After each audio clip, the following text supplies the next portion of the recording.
جالتمتوتا داوتوتا خيان زبيدا شاشادا شاشا انترتينمنت irratti warri hordofaa jirtan hundinuu waan haareesniif qabadhee dhufeetiin jira guyyaa arraantana guyyaa qabsaawaan keenya gameessa keenya hayyuu keenya abdii qophee kitaabni isaa itti eebbifamu qabsaawaan ni kufa qabsoon itti fufa wantoota hedduutu jira sadiif jecha kitaabni arra eebbifama anis hoteela ililliitirra maaltu jira kajau kallattumaan kan isin daawwachiisu ta'a na wajjin turtii gaarii godha.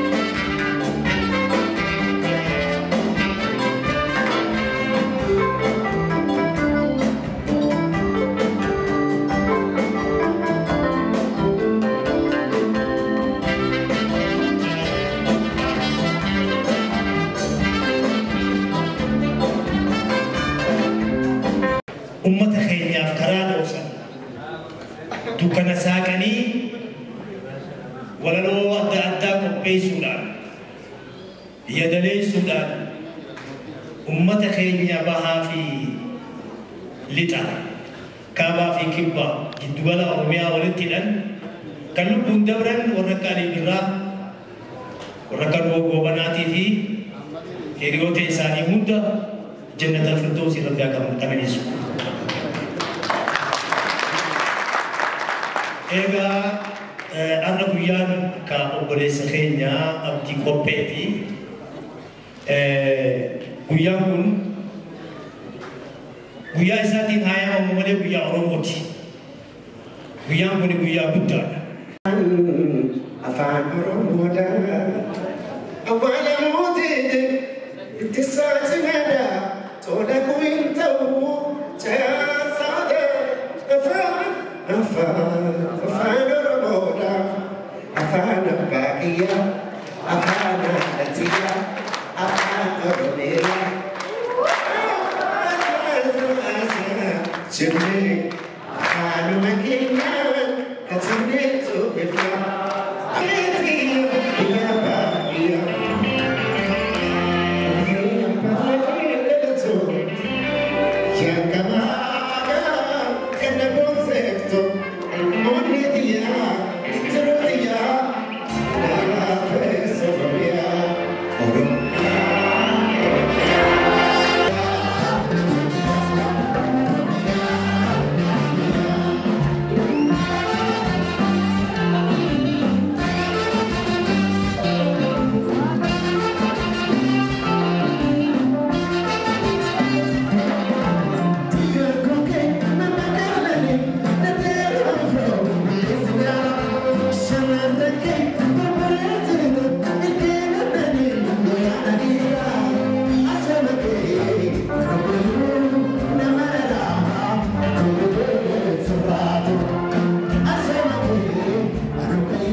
Karroo jibbee gaaratti gamee maaltu herreegamee maaltu dubbatamee.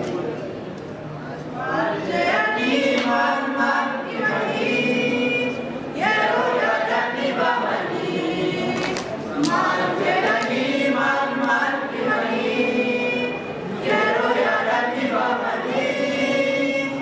Jiruu abbaa wallaalanii wallaalanii. Jiruu abbaa wallaalanii. Ibsaamee abbaa keenya si dhageessisaa.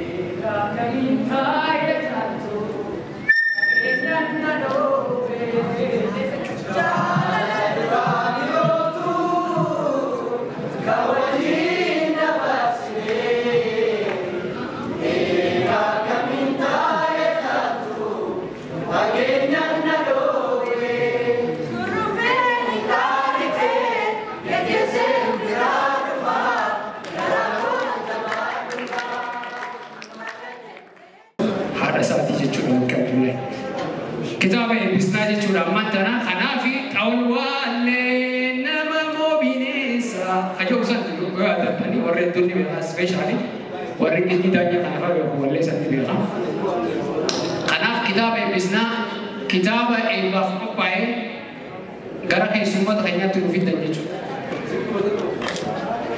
كتاب إباف أباي غرق يسمى تغنيا تنوفي دانيا كتاب بسنا جورا Oda arti baik bisnaf, takkan Sadim.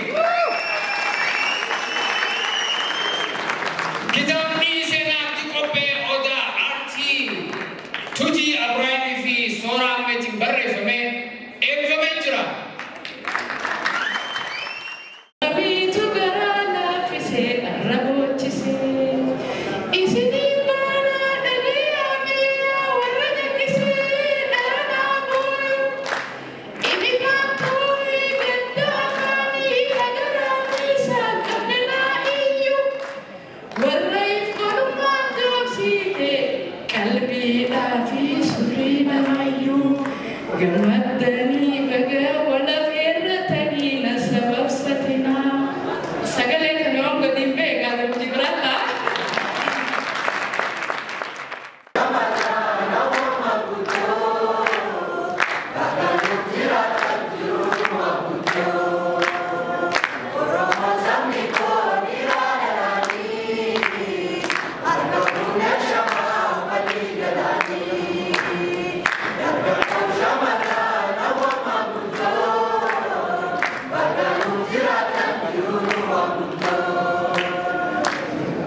Adde Saaraa teenya haadha qabeenya guddoo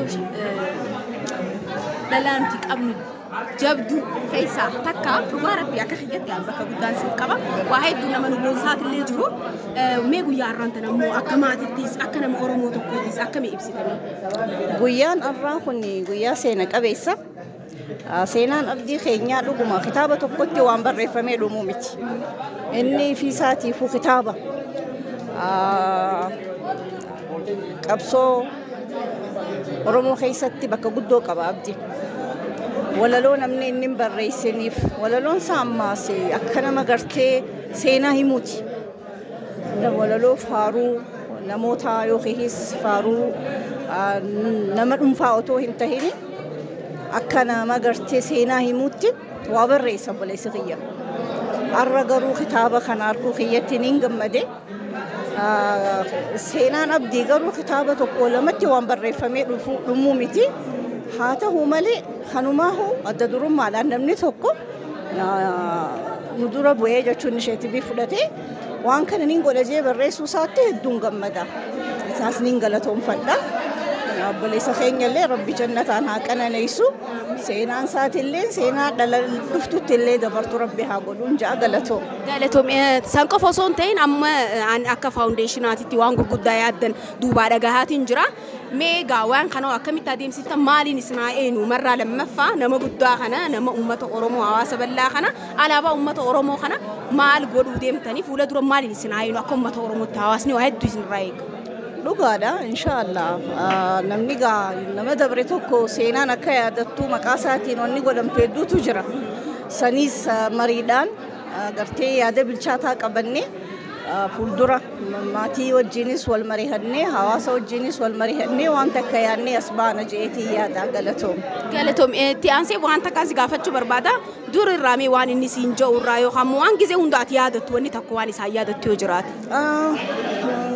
أنا أبدي أكيني نتيادة لو هدونا قروان قانين جزي هم ده مدلو تجرا أروزا خيرتي سربا بريد أنا بريسو سا سربا سني نساتك خيست ساعة دقيقة صدق ساعة ولا خيست ورقة في قلم أنا خن جيتي سربا نابر ليسي أكا أوداتي خجوسني سربا خيا أديرو على بالرئيس اللي شو ربي رحمتها قولوا فيه أسرع ورقة سنفولي نبون كندا دكي نبوكنا في فيتي بيتا دوبا قويا روزخيا أديرو على بالرانيس موسيقات تقولي أروز سربيسن قويا سن سربا مين جتشو سن رايا تايتشو أتيس ربي عمري ديرتو سياقنو أتيس أغرتي وام ببريدان وفجتشاتي جرتا إدو سيمبونا أكنو منو جبادو وجين جرا فولا دراتي قالتهم أمامو داوتو تخيا أيو تينيا أيو أورومو هندا هذا من أقوت تشخينيا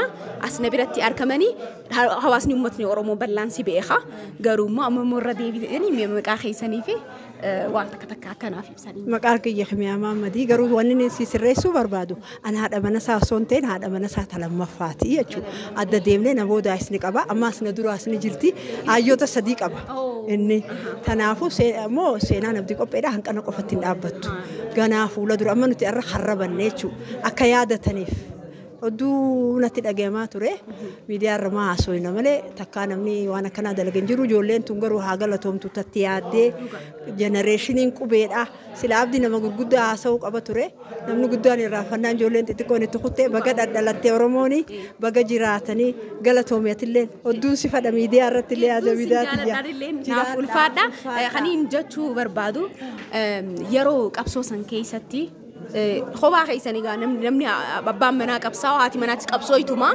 إسنيس قبصو براتي تجرتني قبصو براتي سماس وجيني هرماتني وان بو أبي هدو دبرستني مي خي إن الرانفني وانو متكوان جتشو برباد يوجرات أنا ندرو قافة قبصو قافة دقلسينو جارتي ندراتي وجتوري أنا واي أرتي رتي خليني إساف سبونسران تيف أنا براتشو كمان دريد أوادك إتين سخنا ولا سيربا ساجالد إتين جالد هدو وريقة ميف إسها مننقب إساوا تكنقب إساوا ما تكنقب نخاجرتين من اللي كنا ما متجونين أكنا ما تهيبوله سيربا فان أورومو خنا كانقلوا فاني كتشيسه أكابدي ومني أورومو دا ومتي أورومو دا جي متى الكبت قول إيه شو Na qabsoon gaa waloloon dabartuun nama tokko jaarsa jabaa duubaan jaartii jabduun akka jirtuun agarsiisee jechuudha. Galatoom. Wanneen hojiiwwan ammaan tana nuti amma kana jaalallee dhaggeeffannu hundi gaafa san hojjetamee jechuudha. Warra gaafa saniiti waloloon walleen afaan Oromoodhaan wallisoonni Oromoo Ali Birraa kaastee hanqa haloo daawwitiin gabbuu silaa dakaatti warri maqaan isaanii dhawamu kun hundinuu warra gaafa kiyya barraa jechuudha walleen. Hodduun kunuunsuu ture booda midhaanii fi bishaan kiyyaaf kasaa goddalume adda deemne jechuudha. Amma akka yeroo hojii turtan sanitti immoo mee akkamitti ibsita akkam turtan ijoollee isaatiif siif wanni inni qabu uummata Oromoo kanaaf wanni inni qabu waan ati hin irraanfanneerra waan takka. Inni wanni inni qabu faamilii isaarra Oromoo jabeessa. Jiraachuu dirqiin inni irraa dhalee bar ijoollee ta'a. Jaalalaan inni irraa dhalee malee inni ilmaanii fi jaartis quban qabu walaluma barreessaa sirbuma barreessaa jiraachuun isaa uummata Oromootiif. Oromoof jiraatee Oromoo irraa du'e. Isa immoo Oromoodhaaf rabbii kanneef jechuudha. Tanaafuu isaafis rabbi rahmataa godhuu fi atillee naa galatoomii gama dhumaatitti waan naan jettu yoo jiraate hawaasa Oromootiif wanni dhaamtanii yoo jiraate akka maatiitti. Hawaasa Oromootiif wanni niin dhaabuuf ijoolleen abdii laayibirarii kaa'adha. Abdii isiniif jiraate abdii isiniif du'eellee isin jiraachise warri immaan tana fakkeenyaan moorii guutu sirbasaa guutaa warri gitaaraa sirbu sirbasaa sirbaa ijoollee Oromoo dalagaa fuula duraallee isiniif godhee du'e ilmaan isaa jabeeffadhaa seenaa isaa baasaa jaa. Naa galatoomee ati umrii nu dheeraa dhumuu jiraatu. Abshirum yaa galatoomee. Egaa shamarree jabduu shamarree abbaan isii waan dhiisee deemu ilmoon goota sanyiin goota jaanii mitire waan abbaan kee arraan tan nuuf dhiisee deemu ati immoo itti fufsiisuudhaaf mudhii hidhattee faamilii kee guutuu hojii haatee jirta. Ani akka kiyyatti akka dhuunfaatti daawwattoota kee hedduun dinqisiifadha. Waan bareedaa waan Oromoo madaalu waan gaarii hojjettee jirti. Daawwattoota hojii qacarratti wal bariiti namni si beeku si beekaa namni si hin beekne immoo asii baru. Naayilee Abdii Mammad yookaan Naayilee Abdii Qopheeti. Mee sagantaa arraan tanaa kana ilaa hanqaa irraa yeroo hedduu tiiktookiin sooshaal miidiyaa garaagaraatiin abbaa kiyyaa yaadachuu qabdan jettee gizaati dhaabbattu harkeetiin ture. Mee guyyaa arraan tanaa akkana siif tahee wanni kun akkana arkuu keetiin an akka kiyyattuu anuu halaala irraa giseen gammadu. Manni Oromoo gisee si gammadu ati maaltu si dhagahame? Himuudhaaf ni ulfaata. Hedduu bareedaa hedduu nama gammachiisaa hedduu galatooma akkuma na bareechitan sinaa bareechuun jaalladha. Bu'aa bahiin isaa akkam ture? Ni ulfaata. Garuu gosa tokkoof maasis ni xiqqaata. Qiniin ga'u waan gamgaa rubuu jira saniin ga'u nuuf nan qabu. Nama saniif hoggaa nuuf amma nuulfaatu danda'a malee gootaaf waan gahaa miti kun nuuf. Itti fufaa inshaAllah. Fuula duraaf mee akka maatiititti amma wanni hojjetame kun kitaabni kun barreessuu irratti waan hedduu hojjetteeti jirta. Fuula dura irratti waan sooshaal miidiyaa irratti hin baane wanni isin yaaddan akka maatiititti akka nama Oromootittis maali yaaddanii jirtan maal akkamitti itti fufaa wanni kun? Akka maatiitti gaawaa hedduu ani jira amma qophiinis xiqqoo guutuutti waan tajaajiltu malee hin ibsanne maqaa isaa tursiisuun dirqama reefu akka isteeji irratti hogganaasu akkuma na dhageessetti maqaa isaa san osoo lubbuun jirutti uummata fayyadaa ture minni maqaa isaa san tursiisnee dhaabbilee gurguddoo maqaa isaatiin moggaafnee uummata Oromootiif waan bu'aa qabu waan hojjetaa tokko as baafnee seenaa isaa sanis dhaloota dabarsuun dirqama keenya akka ta'e beekamadha. Mee akka abbaatitti immoo akka faamiliitiin hundaa waliin qaba abdii isin qofaa miti uummata Oromoo guddaa kanaati uummanni Oromootis kanaaf jaalata wanni inni hojjetes kanaaf bara dabara uummataaf waan jiraate alaabaa Oromootiin jaan akka kiyyatti garuu immoo mee akka abbaatitti abbaa akkam ture? Amana bochus deemtaa shashaa an akka abbaatti jaalala abbummaa jiru san takka kan inni madduun qabu akkuma keeti reefullee jeetiin ture yoo jettee amma kuma khiyyoon barreessu malee anaafatti garaagarummaan qabu. Anis natti mamaati malee waan san arkadheeti miti kan hin guddadhe seen beekeeti miti jireenya inni uummataaf jiraate qabsoof jiraate inni kan uummataati kanuma hundaati akka uummata Oromootti uummanni Oromoo baay'ee isiniin simbooneeti jira intaltee dhalaa kophaa isii dhaabbattee kophaatti sooshaal miidiyaa hunda irra gizaate haasoftu waan hin beekuuf jecha personaliifiif namoonni baay'een uummanni Oromoo immoo beekuun mala ilmoo qabattee ilaala. Mucaa bareedaa kan haadhaas taate waa hedduus taateeti Oromiyaas hin jeetiin jiraani fuula dura immoo mudhii ta'e hidhattee waan bareedaa akka hojjettee amma nu boonsite kanatti fuula dura immoo waan kana olii ta'eena nuti immoo si wajjin jirra akka hawaasaatti naaf galatoomi bareeduuti ulfaadhu sagantaa guddaadha waan guddaadhaan walaa garra fuula dura inshaAllah galatoomi. Duraan dursee maqaa keenyaa jiru. Tuujii Ibraahim. Warra kitaaba barreesseerraa jechuudha. Barreessaadha gitaara sana shaakala. Shaashaan jaagu tokko tokko maqaa. Waan waan ajaa'ibaati. Laal gaa namoota hojii jaamu malee sin beekne beekte. Meegaa kitaabota kana warra barreessirraa ati tokko. Mee akkamitti haala waan garaagaraa walii qabdan ture odeeffannoo garaagaraa walii qabdanii waan beeytan irraa waa hedduu irraa waan kana barreessitanii uummata kanaaf gumaachitanii jirtan seenaa guddoo hojjettanii mee akkam ture? Kitaaba kana barreessu waggaa 5 fudhatee waggaa 5 sanbataa dilbataan boqonnaan qaba mana murtiitiin dalagaa abbaa seeraati yeroo boqonnaa qabutti deemeeti kan waraabu ka waraabame audio dhaggeeffachaa barreeffama jijjiirra jechuudha. Dura waraqaa irratti maanuwaalaan barreessanii achi booda koompitara jijjiirra. Daayijesti godhuuf jechuudha. Orgaanaayiz godhuuf dirqama akkasii fakkaata. Seenaan abdii immoo barraa'een beeku waan ta'eef tokko akka dhageettii namarraa dhaga'amu ala yoo dhagaan sirbootuma isheen sirboonni sun. Sanuu waan ala wanni inni hojjete bal'inaan hin beekamu. Isaanii deddeebinee waraaba namoota isa beekan hojii isaatti fayyadaman kan yeroo san argaa turan kan yeroo san muuziquma isaatiinuu of baran. Eenyummaa Oromummaa kana baranii fi akka gartee wanti itti fayyadama saayinsii sirboonni isaa saayinsiidha itti fayyadamaa namoota kana hunda dubbisneeti as keessa kitaabatti arguu dandeessa kanaani dadhabne gaafannee osoo hin jiine hojjechaa turre garuu kana hojjennu kuni qoqomsanuu ta'e Oromoonis bifa ajaa'ibaatiin nurraa simate. Fuula duratti gaa akkanatti agartee akkanatti waan bareedaa fiddaniiti jirtanii fuula dura dhaloonni dhufu hedduu irraa bara garuu immoo hoggoo waan kana hojjettan waan baay'eetu ture mee haala san haala keessa dabarta waan takka yoo irraa ibsa. Laalee amma hojii abdii kana hoggoo hojjennu barachaati hojjennu nuti fi jalqaban beeknu. Hogguu barataa qorachaa deemtu beekumsa dabalataa argattu. Osoo gartee qorannuuti beekumsa dabalataa argachaa deemtu. Hin beeknu artistoota amma hedduu osoo qorannu hojii Himee Yuusuf hojii Abdibuu hojii amma namoota fakkeenyaaf achi gartee dhabaman hawwisoowwan hawwisoo caffee gadaa keessatti namoota achi buutee ta'an warra akka gartee boonsisoo callaa kan osuma seenaa abdii barannuuti achi keessa maqaa isaanii tuqnee jira osuma seenaa abdii barannuuti irra dhufne nuti hin beeknu namoota kana boonsisoo callaa kun jedhamaa isin beektu wayyaa dadaarii baroodame. Shagee bareenni dhaloota wayyaa gololeme pam pam pam pam pam pam pam pam pam pam pam. Wellistee waan ajaa'ibaa. Natti qabu. Galatoomii sa'aanti keenya gabaabaa waan ta'eef kan as qofa si gaafadhee fuula dura bal'inaa walitti deebina mi'aati yoo eenyu ajoo balleessa. An soora ammenan jira. Gaazexeessaa jiru. Gaazexeessaa abbaa langaatiis gaazexeessaas waltajjii piroomooshinii hojjechaa turan. Walalos nin barreessa yadalos nin waan hin hojjenne hunda nin hojjedhe. Sagantaa har'aan tanaa kan akkamii ibsita mee dhaloota dhufu kun yoo kanarraa maal bareetteeti yaada qabda keessaafu sagantaa teenya sagantaalee nuti afaan Oromootiin qopheessinu irra guddaa piroofeeshinaala ta'uu irratti immoo hanqina qaba sagantaa kana immoo akkamiin ilaaltu? Sagantaa irratti tokko waan godhamuu qabu jira.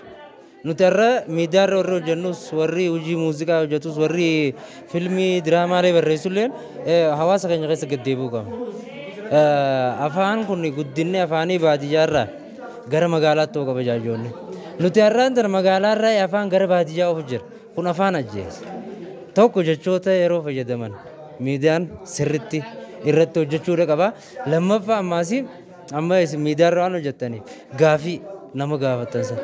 Hojjetaa fayyaa fiddee mee siyaasaan biyya kanaa mee akkami jijjiirama kana akkamiin ilaalta? Inni akkatti ilaaluun qabu bara. Roga sila imamata fayyaatiin fayyaa wal qabsiisanii yoo gaafatan sirri mee akkamiin ilaalta tokko wanni kun sirraa qaba ogeessa san ogummaa isaa irratti haasofsiisu lammaffaa artistii Oromoo gaafa gara miidiyaa fiddan eessa dhalatte eessa guddatte akkami gara artii dhufte sirba meeqa qabda mudannoo si mudatte barattee kanumaan buutan kanaa miti madaloonni kan irraa baratu tokko walaloodhaan eenyu si duuba jira wanni kun qaacceeffamuu qaba. Yadaloono eenyu si duuba jira kun qaacceeffamuu qaba. Maaliif irraa barate jechuudha. Amma hojii baay'ee ogeessa kaameraa kilippii irra dhufe ogeessa kaameraan gaafattu kilippii deengatti hojjettee kan bareeduma jetteetuma qotte waa meeqaa jira qooda ka fudhatu taatonni jecha hojii sana irratti waan kana irratti bakka walaloo kana irratti gaafachuu asirratti maasii walidaloo yeroo hojjettu akkamitti hojjechuu qabdu ijoolleen akka irraa barattu. Nuti illee nama kanarraa irraa barachuun keenya noo lamu garuu immoo saaddaanis mura wanni si gaafachuu barbaadu kitaaba abdii kana akkamitti ilaalte ati dubbistee jirtaahi. Waliin barreessinee naaf hiriyaan kiyya waliin barreessine wanni itti nu naqees dhalootaatu dhalootaan adda cite. برا بخر موسى برا بدي ماما يوسف بدي كوبي غافل الته بوجي موسيقى اور مره غوجو دغه فن جرين كان جاي ستوجي برا جرى لمين وجتهشا ايو تلمين كنا وجتم فرسنتي سغلتمي سد ججو دنديس غوجا كان دغه فن خمامو دغه فنتو خيسابا مال تو ان كانو غدي چيمينا برسنتور جبينا برسنتور حجوما اونني برسنتور سمو برتون بكم سبرسنتور دلوني برچودا سينان جرى كنا دلوت برغودا اوسو ابدين بينه هوجي ابدين بيت abdi beete hojii isaa beeta hojii isaa sanirraa barata dhaloonni jechuudha abdi beekuun karaa hojii isaa waan nu geessuuf jecha kanaaf dhaloota har'a kaleedhaan walitti hidhuudhaaf kan kan hojjannee lammaffaa haqa seenaa jira barnuti kun yeroo hedduu gagammanneetuma diddiichifnee bobboonyeetuma oofifnee kun sun ta'uu qabu goota tokko yaadachuun seenaa isaa barreessuun maqaa moggaas maqaa gara waan yaadannoo godhuuniif isaaf osoo wanti nu qarra jiru kanaaf dhaloota irraa barata kan abdi faadhamoo warra irraanfatame jechuudha hojii guddoo hamma kana gahu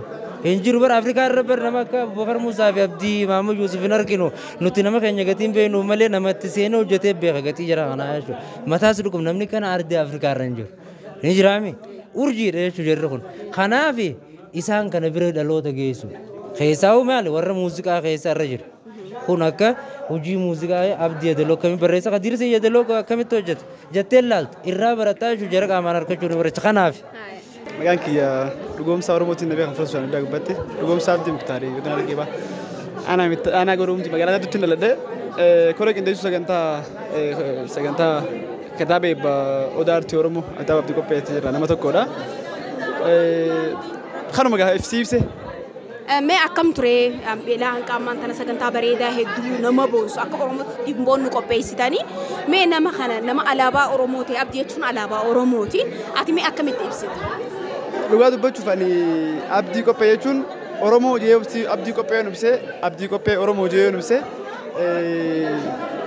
guang itu guni gu tajena mana kita bersama abdi kita na udah arti oromo kana ko pesura famo segentan jer kabar rakhyan kamater tu cucu khotu lege mochon kabadu bifa egamen alati oliti khane segentan ge famele tintu rame sangu badan hali segentan itu ge fama tintu le khana ga mochu manne oromo gutun duftani segentan khana tirmatan galato mal fada ana ke khore ge desu segentan to koti hedu takkan gamade galato mal fada Iman Abdullah Sulaiman Jama sagantaa anaaf guddaati garuu beekumti abdi qophee ani qacellooti beeku seenaa abbaa fi gizee naa himu hedduunatti dhaga'ama abbaan koo silaarraa artistii ta'ee seenaa abdi qophee hangarsiisee nama beeksisuu ture seenaa abbaan kiyyamee kan abdi qophee seenaa isaa bara hedduudhaaf if keessa yaada haamilee nama hedduu waliin qabadhe seenaa abdi qophee qopheessuu qabaa jee ijoolleen hojii mari'adhannee jira maaliif waan abbaan kiyya naan jeerraa kan ka'e har'ammoo bakka kanatti sila abbaa kiyya argameen fadha ture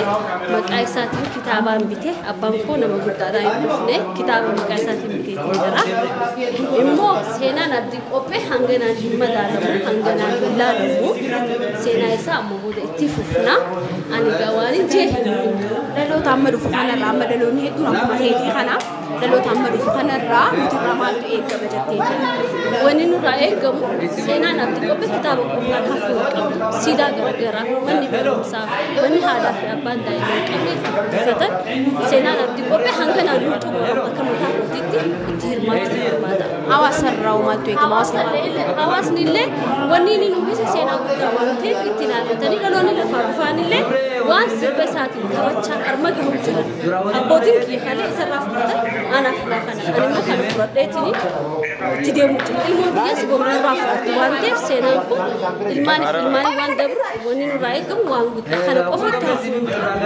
galatoome bareetii biyya duraan dursee maqaa keetii fi booda reedii takkaa godhu duraan dursee maqaa keetii fi akkasumattis bakka irraa dhufte gaheen hojii keetii maal akka ta'e ani bakki irraa dhufe amma finfinnee jiraadha garuu iddoo dhalata koo Harargee ganda sheekh Umar Samanoo irraa hin dhufe amma immoo kan jiru finfinnee ganda Alam Baankii Jaamuun jira achirraa isaanii fi dhufe maqaan fayyada Iman Abdullah Sulaiman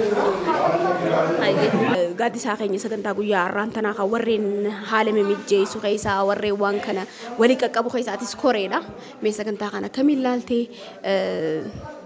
waan jettu qabda. abdii hoo mee waa'ee abdiitti irraa waan dubbattu yoo qabaatte kitaabni kun akkamii barreeffamuu isaatirraa ilaa hanqamma maaltu si dhaga'ame sagantaa irraa kana keessa. Waa'ee abdii qopheedha. Abdii qopheedha waa'ee abdii qopheedha kitaabni abdii qophee seenaan abdii qophee yaadannoon abdii qophee arra ta'uun hedduu nan gammachiisu akka dhuunfaa kiyyatti. Abdii qopheen du'ee addunyaa kanarraa eega boqote waggaa 19ffaa isaatti Oromoon arraan tana yaadannoon isaa kabajamuun nan gammachiifne garuu ta'eetuma dhala isaatiin ilmoo inni dhaleen tattaaffiin kun arraan tana gahee naayilii abdii qopheetiin hiriyoottan siitiin namoota walitti dhiyaatan hundaan kaka'umsa isiin jalqabsiifteen arraan tana sadarkaa eebbaa kanarra geenye bifa addaatiin kabajuun hedduu nama gammachiisa. Garuu seenaa abdii qopheedha waan ani humna qabaadhee himuu danda'u miti. Mee ani iddoodhaan maal jechuu barbaadanii beektaa? Kitaabni kun arraan tana uummata isaa bira gahee jira. Hawaasni keenya iddoo jirutti kan bitachuu dadhabees ergifatee seenaa abdii qopheedhaa kana dubbisuu akka qabu. Namni dhaamsa dhumarra dhaammata ani immoo jalqaba irratti dhaamuu fedhe maaliif jennaan Oromoon teenya waan laffaatii jabduudhaan ogeeyyiin seeraa abbaa alangaati warri barreessanii tuujiidhaa fi sooraanii haa galatoomanii dadhabbii isaanii tana fuula dura karoora qaban hamilee isaanii ta fuula duraa jajjabeessuudhaaf arraan tan laffaatii jabduu dadhabbii jabaa isaan arraan tan kitaaba kanaa barreessanii dhaloota osoo abdii qophee lubbuun jiruu jiraatanii miti ijoolleen tun seenaa abdii qopheedha abdii qophee lubbuudhaan argachuu hin dandeenye isaanii garuu seenaa isaanii kana jala bu'anii barreessanii har'a hawaasa isaanii biraan ganii hawaasni hamilee barreessitoota keenyaa kana eeganii fuudhanii dubbisuu danda'uudha qaban kitaabni iddoo garagaraatti argama biyya keessaa biyya alattis ganaadha eebisuuf teenya.